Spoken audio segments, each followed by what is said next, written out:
오늘은 종합소득세 신고 시기에 주택임대사업 하시는 분들이 종합소득세 합산과세로 선택을 해서 세무신고를 할 거냐, 분리과세로서 세무신고를 할 거냐를 선택이 가능한데요. 어떤 선택을 해야지 유리한지 사례로서 비교해 보도록 하겠습니다.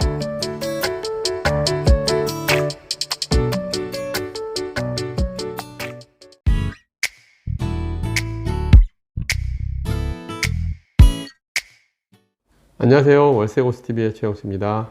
네, 오늘은 어떤 내용으로 해주실 건가요? 네, 오늘은 이제 요즘에 가장 이슈가 되고 있을 겁니다. 왜냐, 지금 현재 2023년 매년 5월에는 종합소득세 신고기간이죠. 근데 이제 주택임대사업자는 사실 오늘은 주택임대사업자의 내용인데요. 주택임대사업자 같은 경우는 선택을 해야 될 게 하나 있습니다. 종합소득세 신고할 때 그동안에는 월세를 잘 받고 있다가 이제 소득세 신고기간에 대해서 월세만 잘 받으면 됐지 생각했지만 이제 이거를 소득세 신고를 하고 그리고 이제 실제 소득세 발생한 소득세를 납부를 해야 되는데 신고 납부를 해야 되는데 주택임대사업자는 과세 방법이 두 가지가 있거든요. 일단 연 2천만 원 이하일 경우에는 분리과세와 종합과세를 선택이 가능합니다. 우리가 상가 같은 경우는 임대소득이 얼마나 됐던 간에 내가 기본 다른 소득이 있다 한다면 그 소득에 합산해 가지고 종합적으로 종합소득세율로 신고를 해야 되는데 주택임대사업자는 세금적으로 혜택을 준 게 연소득 2천만 원 이하. 많이 들어보셨죠? 우리가 은행에 이자를 냈을 때 이자소득세 15.4%가 적용된다는 걸 많은 분들이 알고 있듯이 임대소득도 2천만 원 이하에 대해서는 분리과세와 종합과세 선택이 가능합니다.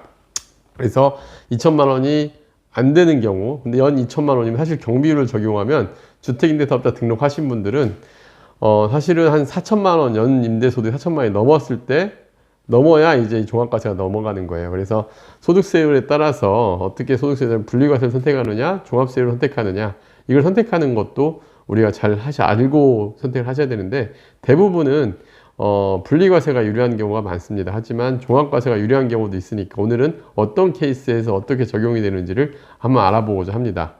자, 일단은 그러면은 첫 번째로 이제 만약에 그 소득이 얼마로 잡히는지 알아야 되는데 첫 번째 단순 경비율 분리과세 적용을 할 때 필요경비율을 우리가 알아야 돼요. 필요경비율은 주택임대서 등록했느냐 안 했느냐에 따라 달라지는데 이건 단순 경비율, 단순 세율로 감안할 때입니다. 단일과세를 적용할 때 60%와 50%, 주택임대 등록을 했을 때 60%, 주택임대사업자 미등록 시는 50%인데 만약에 종합소득세율로 신고를 한다면 이 필요경비 이게 적용되는 게 아니고요.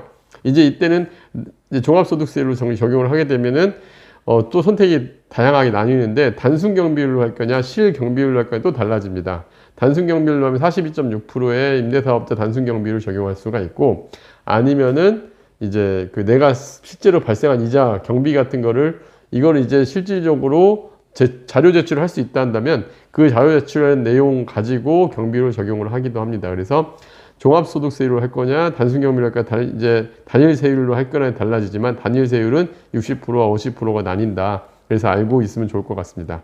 그 다음에 이제 종합소득세율이 왜 유리한 경우가 생길 수가 있냐면 종합소득세율은 연 1200만 원 이하까지는 6%, 1200만 1원부터 4600만 원까지 15%, 그리고 최종 42%까지의 세율로 정해지는데 사실 딱 세율로만 보더라도 15% 세율 과세 구간에 넘어가 버리면 이미 단일 세율이 유리한 거예요. 왜냐하면 기본적으로 단일 세율은 14%를 적용을 하잖아요. 그러니까 2천만 원 이하에 해당하는데 다른 소득 자체가 굉장히 높은 상황이 아니라 한다면, 그러니까 뭐 아주 낮은 구간만 아니라고 한다면은 사실은 대부분은 단일 세율을 선택하는 게 유리하게 되겠죠.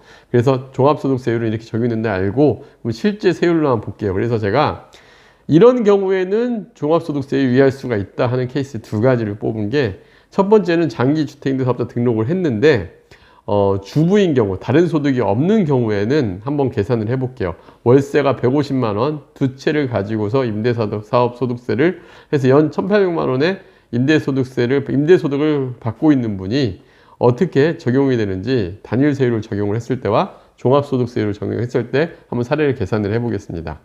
자, 먼저 단일세율 계산 시에는 총 수익 금액에서 1- 경비율, 무등록일 때는 50%, 장기주택임대사업자인 경우엔 60% 세율을 경비율을 적용을 하고 여기에 연소득 2천만 원 이하이기 경우이기 때문에 400만 원의 공제를 또 한 번 더 합니다. 그리고 거기에 14%를 적용을 하는 거고요. 종합소득세율 계산 시에는 총수익 금액에서 1- 통상 단순 경비율 42.6%를 적용을 하고 기본소득공제 150만 원을 적용을 해서 종합소득세를 계산을 하거든요. 그럼 1,800만 원을 기준으로 했을 때 57.4% 그러니까 주택업 단순 경비율 종합소득세율로 계산할 때에는 그러면은 42.6% 경비를 적용을 해서 57.4%가 적용이 되고 여기서 150만 원을 빼고 여기에 이제 연소득이 1,200만 원이 안 되니까 6% 적용을 하게 되면 41만 3,280원이 소득세가 계산이 됩니다.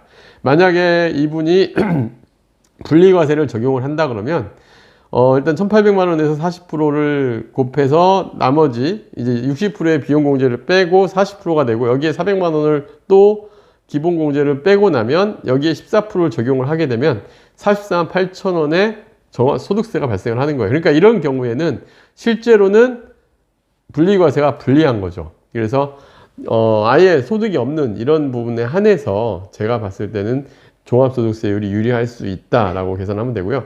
사실 이렇게 본다 그러면 임대사업소득이 전에도 얘기했지만 은행 이자 소득세에 비해서 훨씬 절세 상품은 맞아요. 은행 이자 소득이 1,800원이 발생하면 사실은 그냥 아무것도 없이 바로 270만 원 정도의 세금이 발생을 하거든요. 그래서 그거에 비하면 사실 임대소득이 절세 상품은 맞습니다.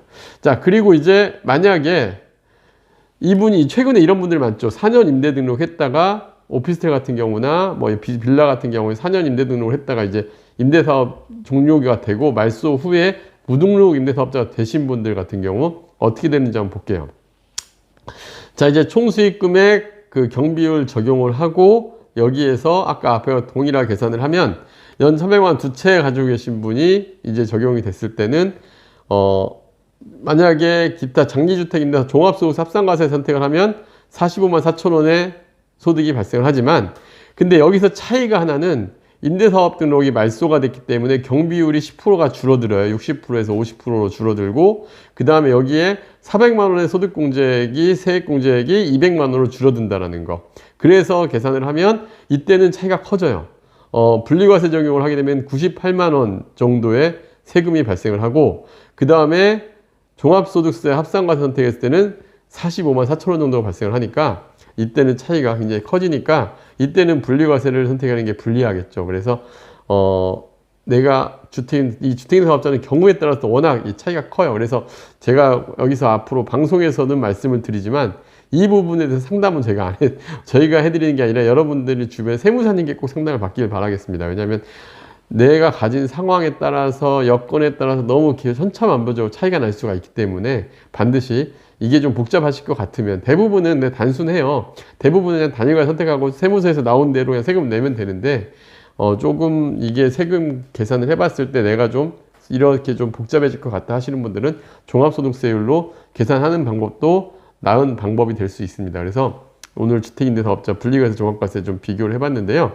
여기서 체크포인트 정리를 좀 해드릴게요. 첫째, 대부분의 직장인이나 주택임대사업자들은 분리과세가 훨씬 유리한 경우가 많습니다. 특히 주택임대사업 등록이 돼 있는 경우에는 단 미등록 임대사업자의 경우에는 주택수, 세율 등을 거기서 판단을 해야 되고요.